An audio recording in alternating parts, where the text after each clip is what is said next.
And we do welcome you to this gathering.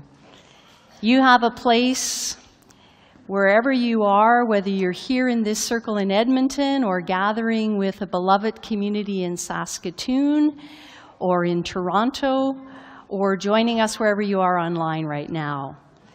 You are welcome and you are essential to the spiritual community that we create together. Whatever your age, your gender identity, your sexual orientation, your race, your ethnicity, your religion or none, whatever your search, this is a safe place for our laughter and our tears, our questions and our fears, our wonder and our amazement, our joy and our serenity. And together we seek to open to all that this time holds for us. I want to invite those of you who are with me here in this room to welcome those who are not in this room. And to do that, I want to invite us to turn and face the camera at the back, to wave and to say, welcome everyone.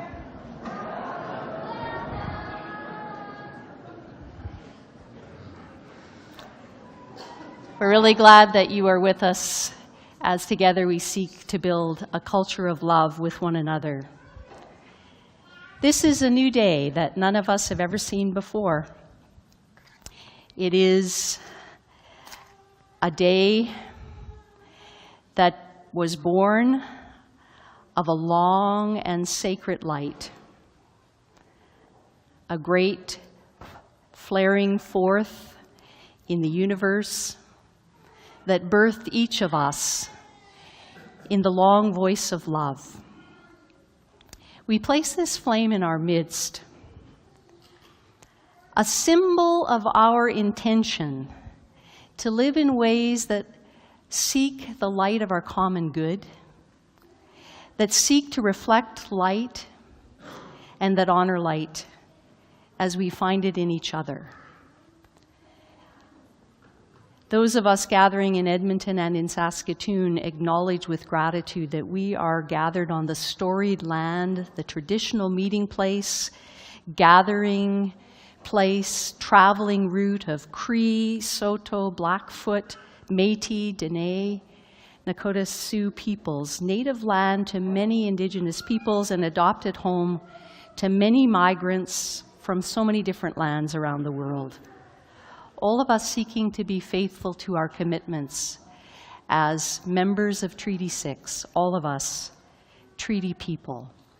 Whatever our history or heritage, whatever our time or place in life, whatever our questions or our hopes, our fears, our joys, whatever it is we carry this day, we are joined together in a bond of love. We sing about that just now.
This is the time, and this right here on this carpet, that's the place.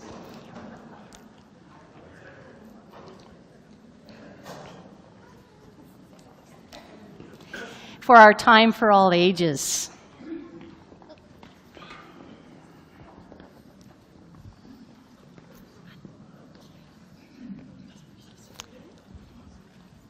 Welcome, everybody.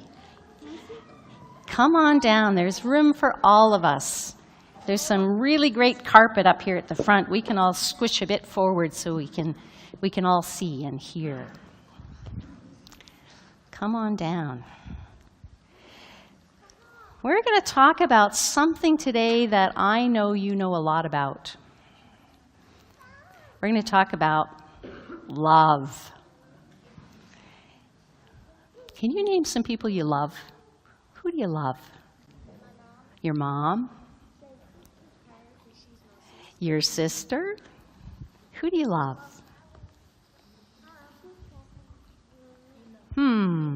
Your mommy? Yeah. Your mommy too. And some grandmas and some grandpas and some wonderful teachers and some friends. What about some things you love to do? What are some things you love to do?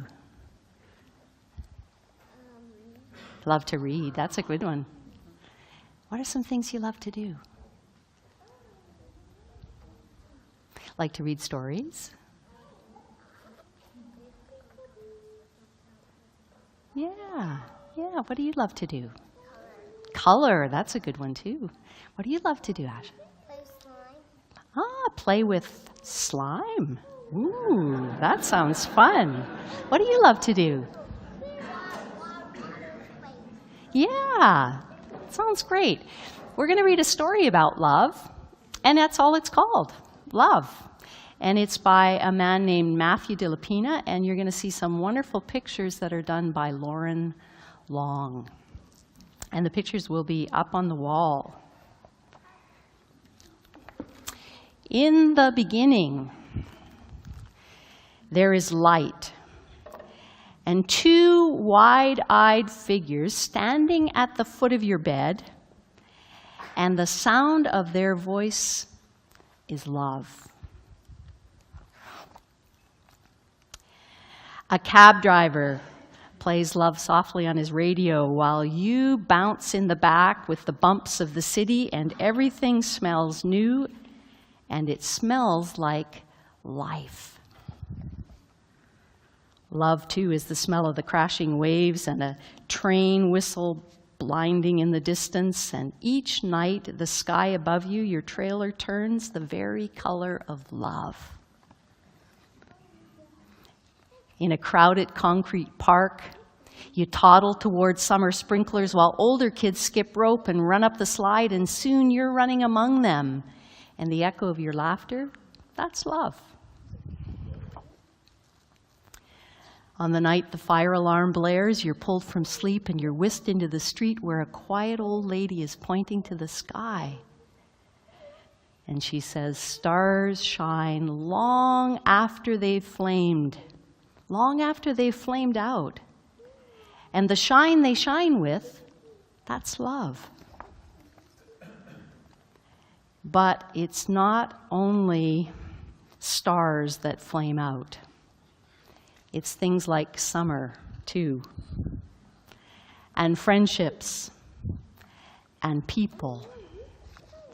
One day you find your family nervously huddled around the television, and when you ask what happened, the answer is silence.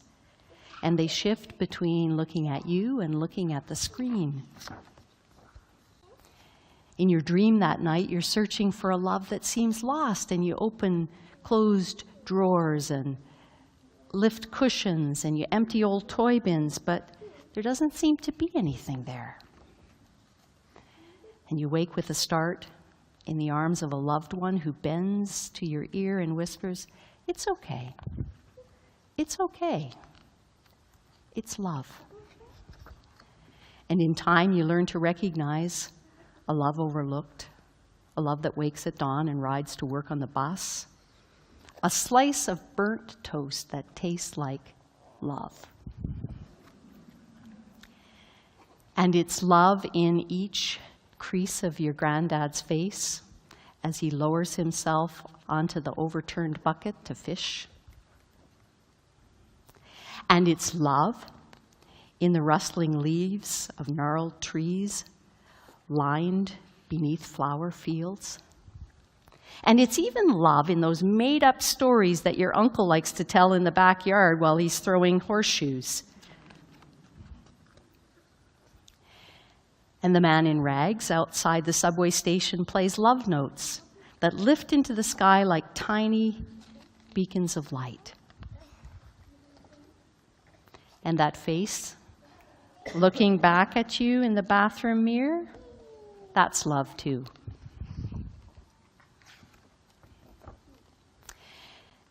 So when the time comes for you to set off on your own, heavy winds will sweep past your building and great gray clouds will congregate above, and your loved ones will stand there like puddles beneath their umbrellas, holding you tight and kissing you and wishing you luck. But it won't be luck you leave with, because you'll have love. You'll have love, love, love. Because this love belongs to you, and it belongs to me, it belongs to everyone in this room, everyone who's listening, everyone. I had a sneak peek at some things you're going to do in Kid Spirit, and I think you're going to love it. So there's an opportunity for those of you that are 3 and 4 to join Heather and head off into the program room 3 for your playtime and fun activities together.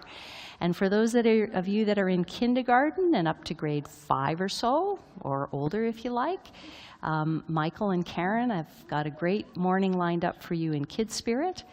And Youth Cafe, some folks are going to gather downstairs with each other and play some games, so you're welcome if you're in junior high or senior high to do that. So, have a great morning.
A reading from a letter to a first-century Jewish Christian community in the ancient city of Corinth. Well, if I speak in the tongues of mortals and of angels, but do not have love, I'm a noisy gong, a clanging cymbal. And if I have prophetic powers and understand all mysteries and all knowledge, and if I have all faith so as to remove mountains but do not have love, I'm nothing. If I give away all my possessions, if I hand over my body so that I may boast but do not have love, I gain nothing. Love is patient, love is kind, love is not envious or boastful or arrogant or rude. It does not insist on its own way. It's not irritable or resentful. It doesn't rejoice in wrongdoing, but rejoices in the truth. Bears all things, believes all things, hopes all things, endures all things. Love never ends. But as for prophecies, they will come to an end. As for tongues, they will cease. As for knowledge, it will come to an end. For we know only in part, and we prophesy only in part. But when the complete comes, the partial will come to an end. When I was a child, I spoke like a child, thought like an adult. I thought like a child, I reasoned like a child. When I became an adult, I put an end to childish ways. For now we see in a mirror, dimly. But then we will see face to face.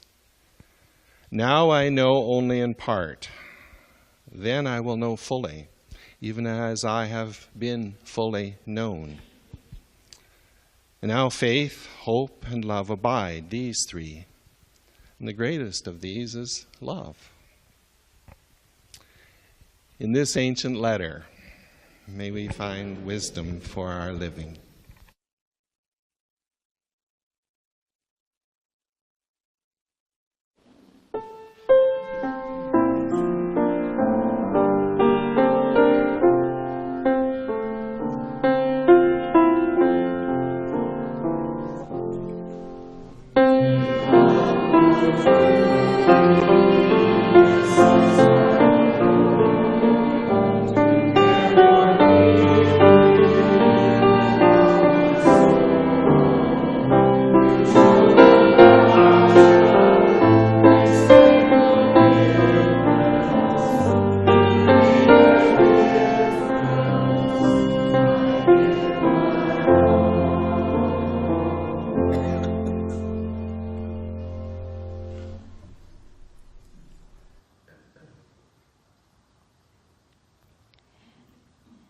This is a poem from a great poet of the 21st century, May Sarton. She called these words unison benediction. Return to the most human. Nothing less will nourish the torn spirit, the bewildered heart, the angry mind. And from the ultimate duress, pierced with the anguish of breath, speak of love. Return. Return to the deep sources. Nothing less will teach the stiff hands a new way to serve. To carve into our lives the forms of tenderness, and still that necessary pain preserve. Return to the most human. Nothing less will teach the angry spirit, the bewildered heart, the torn mind to accept the whole of its duress, and pierced with anguish, at last, act for love. In the words of this poet,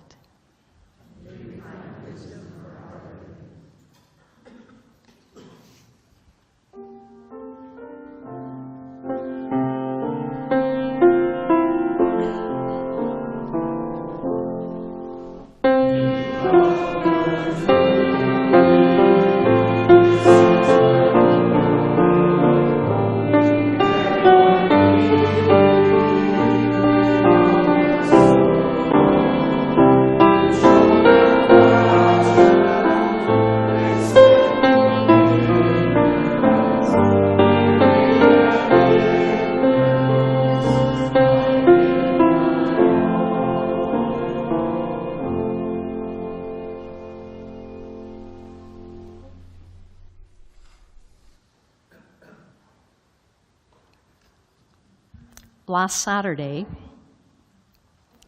some of us had the privilege of participating in a spiritual gathering hosted by Lyle and Donna McGonigal, along with Lyle's pediatric colleagues, Rahana Shatur and Elf Conradi, and the staff from their offices at Garneau Pediatric Associates.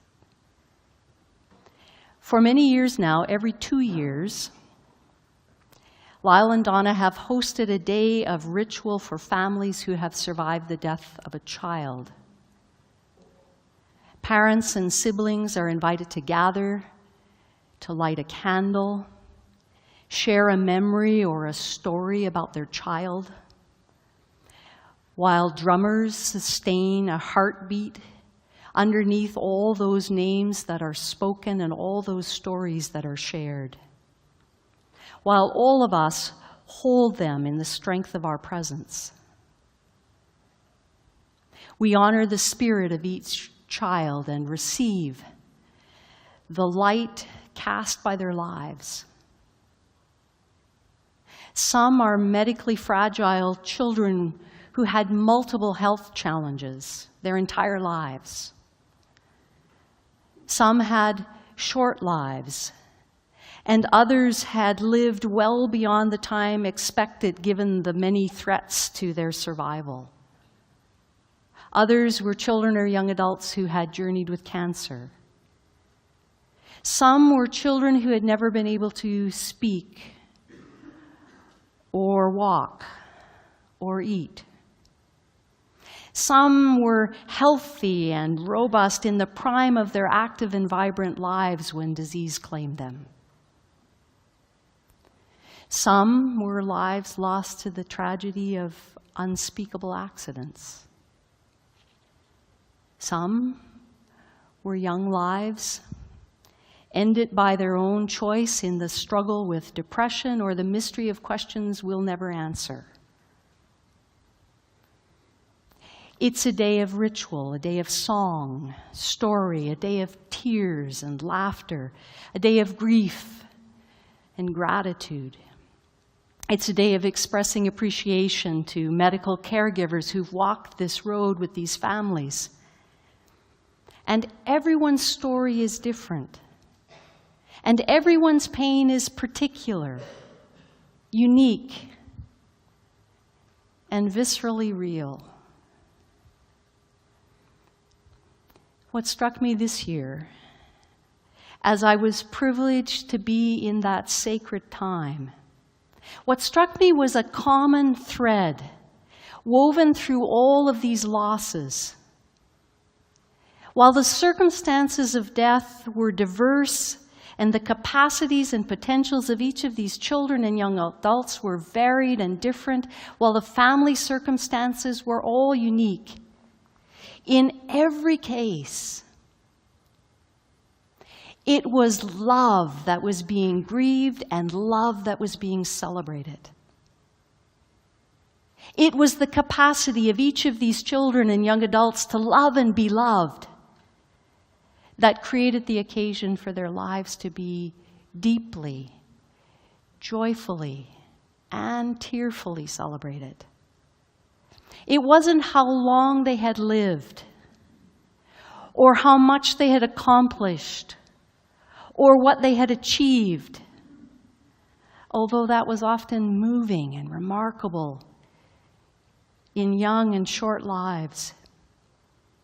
But it was about how well they had loved and been loved that created cause for celebration and memory. It wasn't about having excelled in sports or school or music or the arts, though many had done that. It was about having excelled in loving and being loved. And it was a celebration of the power of love to make life meaningful and purpose-filled. The first time I ever read those words from 1 Corinthians 13 at a memorial service, everyone looked perplexed. Like they thought I'd forgotten where I was and this wasn't really a wedding. And yet the more I ponder these words, the more they seem to speak to me about what matters at the end of life more than what matters at the outset of a commitment to a relationship. Ironically, a lot of what we learn about love from that poetic piece of wisdom Lloyd read for us a few moments ago wasn't inspired by a loving community, nor did it come from the voice of one we would take to be the epitome of love. It was written to a community that was in conflict, a community that was grappling with diversity, a community that was seeking to embrace the radical economics and the radical ethic that had been taught by Jesus of Nazareth. And they were trying to do that within the long voice of their tradition as first-century Jews. They were a community struggling to include Gentiles, to honor women as equals, to take children seriously, to address differences of class and privilege in a society that had been built on slavery. They were attempting to form a new kind of spiritual community of equality and respect among people who were slaves and people who were free, among men and women, Jews and Gentiles, and they weren't doing it very well. They had different ideas about what was essential and what was unimportant in terms of keeping the orthodoxies and the practices of the tradition they had been rooted in. And they had difficulty accepting one another and sorting out that essential ethic from what were really trivial practices and traditions. They were majoring in the minors and being a community where they weren't treating each other with love and respect. So these weren't just pretty words written to be a pat on the back. They were intended to be a kick in the pants. They were words attributed to one who had expressed more than his own share of fear and hatred and prejudice in his life. These words are thought to come from an influential leader in the early Jewish Christian movement, someone we know by the name of Paul, who was born with the name Saul. He'd been a devoted Jewish scholar. He studied with the brightest and the best. He was a trusted religious leader who was on an authorized mission to do what he thought was a most important work: to eradicate a heresy, to judge the fitness and the rightness and the trueness of his fellow adherents to his religious tradition. He thought the most important thing to do was to quench any threat to its purity and its authority, to silence dissent. He'd been responsible for the imprisonment and even the stoning of leaders and followers in the early Jewish Christian movement. He had excelled in the use of force to silence dissent, to impose the old order on those who dared to question it or seek something new. We know his story. In the midst of his murderous mission, somehow a peculiar light penetrated his piety, and he was never the same again. The experience he had on a road to Damascus in Syria, that experience didn't make a Christian out of a Jew. It made a mystic out of a scholar. It made a humble learner out of an arrogant leader. It changed this guy so much he had to change his name from Saul to Paul. He'd been a goal-driven high achiever, and he began to learn that what matters in the end is not how right you were, how correct your beliefs, how religiously observant, how brilliant or accomplished you were.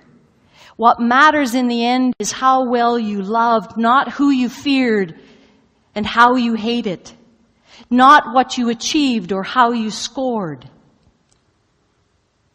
This is the voice that speaks into a conflicted spiritual community in the city of Corinth thousands of years ago, urging them to give up their pettiness, their differences, their quarrels, their opinions, their requirements, to give them all up for love, to learn what he'd learned the hard way. How did a guy who knew so much about fear, who'd been such a perpetrator of violence, how had he come to know so much about love, to speak of it so eloquently? To me, it speaks of a great transformation that turned his life around, that turned his values upside down, that those he sought to beat, he joined, and the one whose teachings he sought to eradicate, he came to embody. And maybe these words that we've heard so many times at wedding after wedding, that we've heard sung to so many different melodies.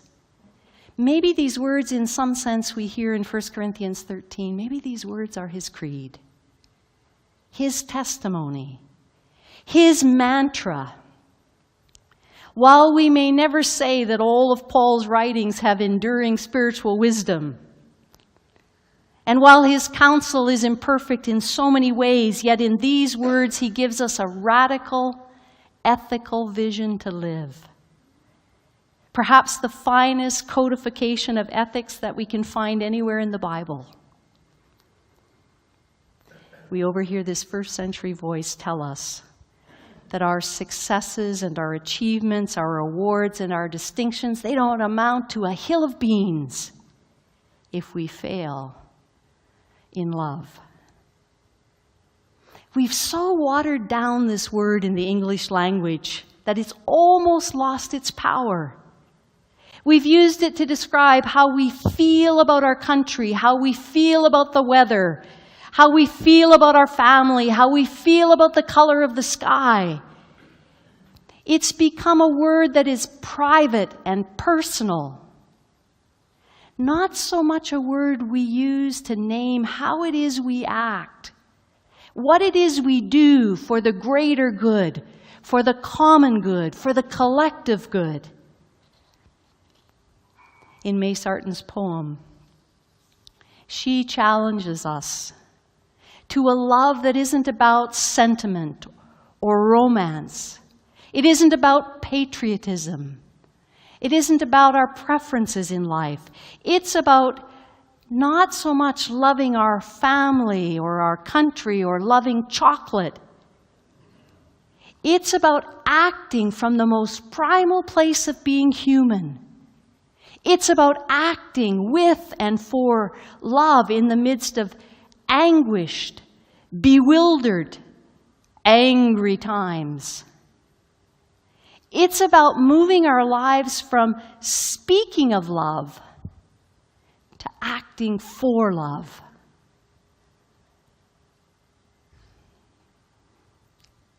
Love is eloquent, not so much in what we say, but in what we do. We can be a clever wordsmith, a great orator, a fine scholar, a gifted singer. We can have great wisdom. We can be possessed of an exceptional intellect. We can have unequaled expertise.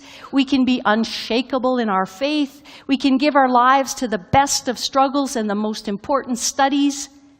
But what matters at the finish line is how truly, how deeply, how widely, how well we loved.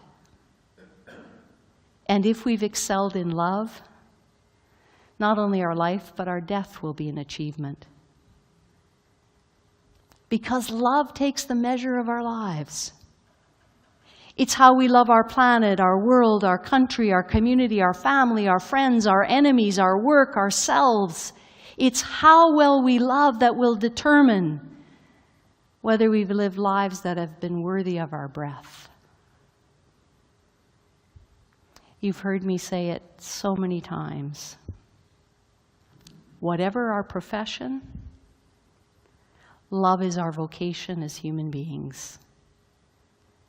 Whatever our career, love is our calling. And we never get to retire from it. Whatever our piety, whatever our achievements, there's only one question in the end. How well did we love? Whatever else we did or failed to do, what matters is how well did we love? But that's not just a question for life's end. Isn't it a question to end each day? Not how much did I accomplish today?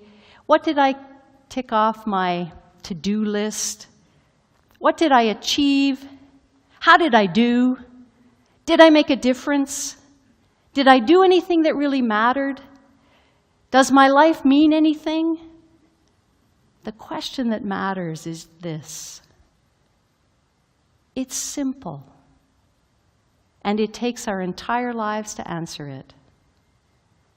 Just how well did I love today?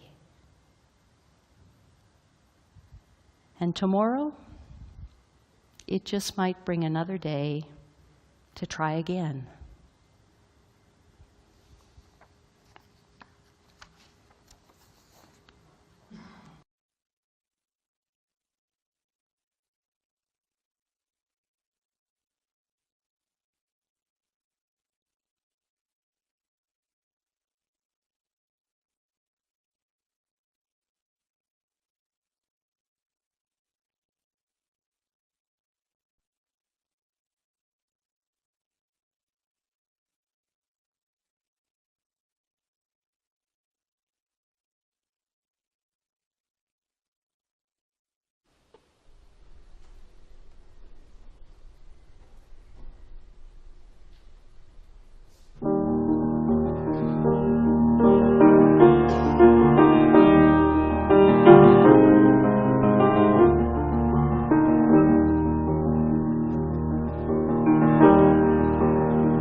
Spiritual gatherings provide us with an opportunity to reflect on the things that matter most in our lives.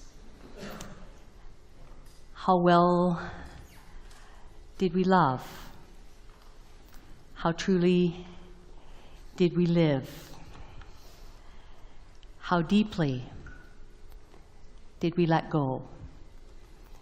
Each time we gather as spiritual community, we have an opportunity to strengthen our intentions, to live in ways that answer those questions faithfully, truly, and well.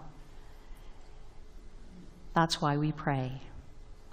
And so I invite us to take a moment together in this community to pray our intentions as we offer these words with one another.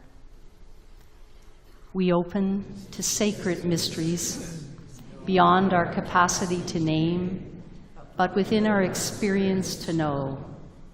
We open to the oneness to which we belong, to the deep connection with Spirit, with each other, with earth and all that is. We come seeking to dismantle the fears that isolate and divide, to shrink our arrogance and stretch our compassion, to open our eyes, unclench our fists, unstop our ears, and let love have its way in us. And so we pray. Amen. When we're gathered as spiritual community, it's also an opportunity to say thank you. Thank you for all the ways that you create spiritual community together. By giving the gift of your presence, by giving of your time, by giving of your openness to share your wisdom and your experience, your stories, the things that have changed you and rearranged you. Putting your money where your mouth is and supporting the work of a community you believe in. I want to remind us that there are many ways for us to give of our financial resources. There's a box at the back that welcomes your checks and cash. You can contribute online anytime at our website. You can sign up for pre-authorized remittances from your bank account, or you can support us by the purchase of grocery cards here as you use gift cards from several of the major grocery stores to pay for your groceries. So thank you for the many ways you give. Thank you for all that you bring to create this community with each other. A part of what we raise together as a community goes to support the work of the Mission and Service Fund of the United Church of Canada, and Gail's going to come and share a little bit about that with us.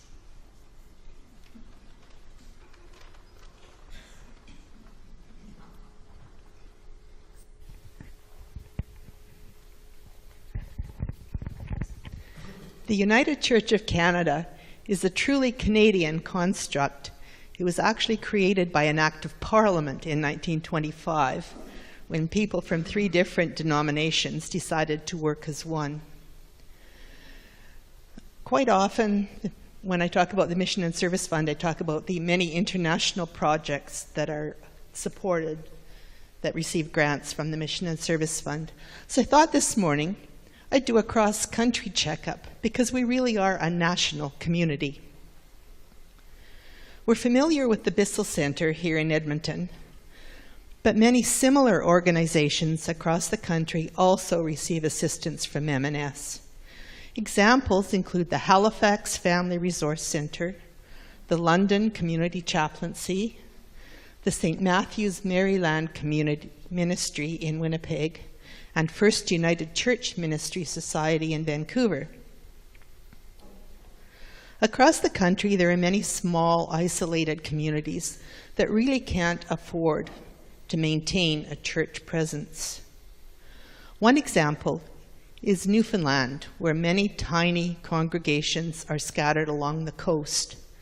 There, as an example, the Green Bay South Pastoral Charge has 3 points, one accessible only by boat. An M&S support grant allows such communities to offer pastoral care to people in these isolated communities. In Montreal, Camp Cosmos brings together inner-city children of all ages and backgrounds to learn about nature and the importance of environmental stewardship.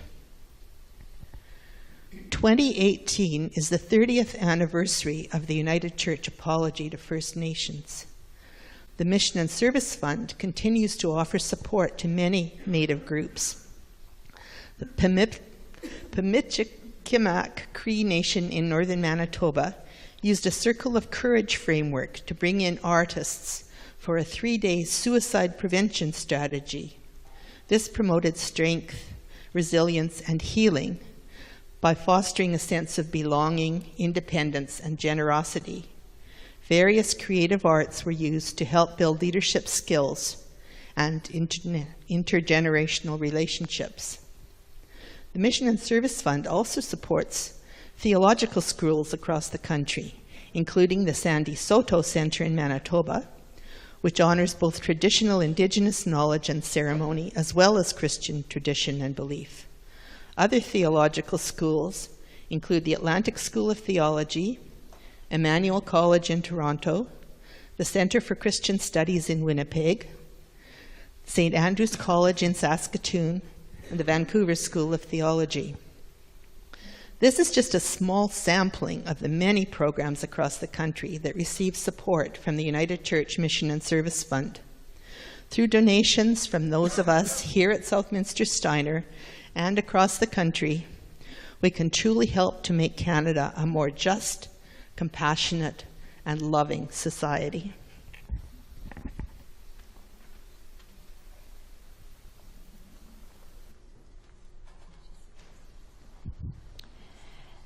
As many of you know, Chris and Ainsley are gathering with SSUC in Saskatoon this morning, and they've gathered in real time with us and have been present in the lounge at St. Andrew's College, which was the home of Meewasin Valley United Church.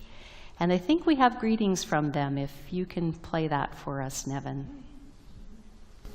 Good morning, everyone. It's Chris, and I'm in Saskatoon, Saskatchewan, with SSUC Saskatchewan, and we're in St. Andrew's College, and we're joining you via live stream in just a moment, and we wanted to say hello. Say hello, everyone. All right.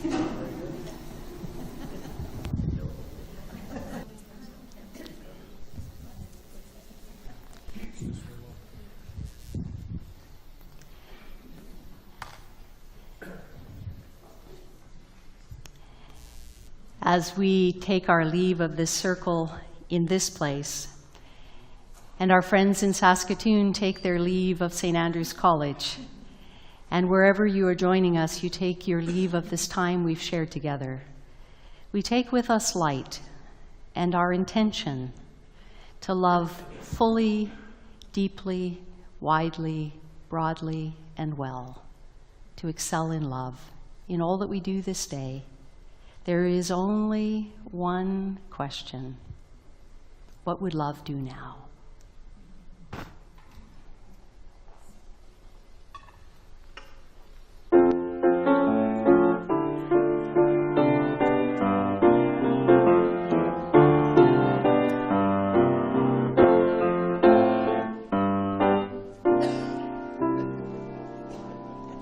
We've got it.